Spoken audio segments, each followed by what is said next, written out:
Welcome to Coors Field in lower downtown Denver. It is the home of the hottest team in all of Major League Baseball. This is the Rockies pregame report on FSN Rocky Mountain. I'm Keith Bleyer with Jeff Houston and Roger Bailey, and we, quite simply, are in seventh heaven. 7 in a row. Look at the big smiles. This is good stuff. Regarding the Rockies and how they will approach Barry Bonds, obviously you pitch to him in the second inning with nobody on as Baker fouls one off and the count moves to 1-2.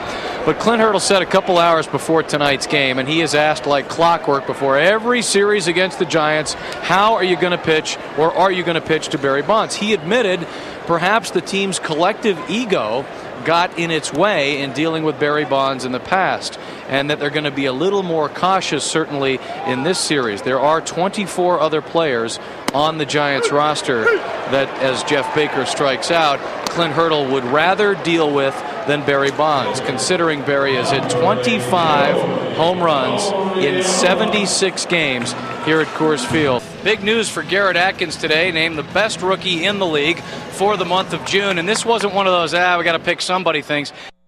Atkins was dominant, hit .364 for the month, drove in 26 runs, and of course that nice exclamation point on June 28th when he hit his first career grand slam to beat the Houston Astros.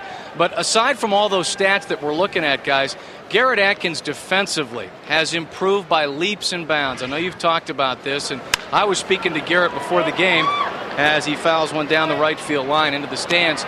He spent that series in St. Louis watching Scott Rowland. He is a huge fan of the way Scott Rowland plays third base for the Cardinals and learned a lot.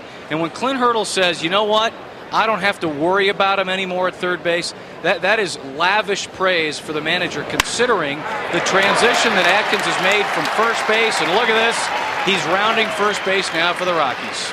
You know, you can take Todd away from baseball for a few weeks, but you can't take the baseball out of Todd. He doesn't know how to do anything else. That's what he says. Look who's back at Coors Field, Preston Wilson, longtime outfielder for the Rockies, now with the Houston Astros. And boy, he owns the starting pitcher for Colorado tonight, Byung-Hyun Kim. Preston 10 for 14 lifetime against BK with 3 walks, not a single strikeout, and a home run. Houston, by the way, off to their best start ever. They are 19-9, and yes, Mother Nature, for the time being anyway, is cooperating with us. The Rockies trying to stay in first place. They are tied with the Arizona Diamondbacks at 16-13. You ready for some Friday night baseball? This is a big one. The Rockies and the Houston Astros. Drew Goodman and Jeff Houston with the call. Next.